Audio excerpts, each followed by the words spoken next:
I wouldn't go far as to call it a trick. We're quite intelligent creatures, and I take that to offense. Let's get on with this fight, shall we? My very thoughts. The fox pounced, baring its razor-sharp teeth. Zabuza blocked with his blade, but one of the fox's tail whipped him away, sending Zabuza several feet to the side. That sword. I remember fighting you, human. You were part of the Kiri Wars, weren't you? You have good memory, too, for a beast. I take that to offense as well, human. I let you live last time in hopes that your potential would grow. But I guess my mercy was for naught. I don't need your mercy. Why do you fight, human? For fun. No. That is not your real answer, is it, human? What do you know, beast? It's for the other human. Zabuza's eyes darted to Haku before quickly going back to the fox. I let you live before because your purpose was noble. Now look at you. What purpose? To protect your loved ones. I don't love anybody. You care for the other, don't you? He is a mere killing tool that I picked up for personal gains. Nothing more. You say that now, but when his life was endangered during the war, you almost gave up your life to protect him. Don't think you can lie to me, human. Zabuza's eyes narrowed. My master is on his way to kill your precious other. If you do not show defeat, you risk losing him. Which is it, human? Defeat or death? Zabuza held a pain expression. Don't take me so lightly. Zabuza charged. The fox's stare softened and stepped aside as Zabuza slipped by the fox and charged towards the ice dome.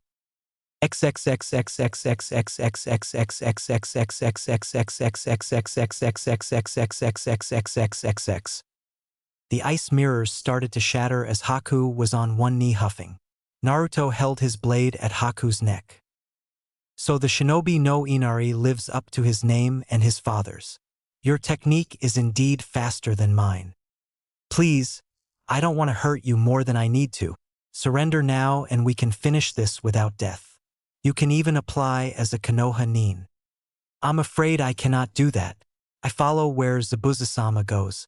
If he takes the road to the afterlife, then I shall too. Are you absolutely positive? Please. Naruto quickly stepped aside and drew his blade back as the executioner's blade fell where he stood before. Naruto did a quick glance at his fox, which stood patiently. Naruto did a quick nod and smiled before facing his opponents again. I'll give you this proposition again. I don't want to end this with bloodshed if I can help it. Come with us to Konoha and I won't have to kill you. Zabuza-sama. Zabuza stood there, sword posed. He thought hard as he continued to stare down Naruto. Please, Zabuza Haku.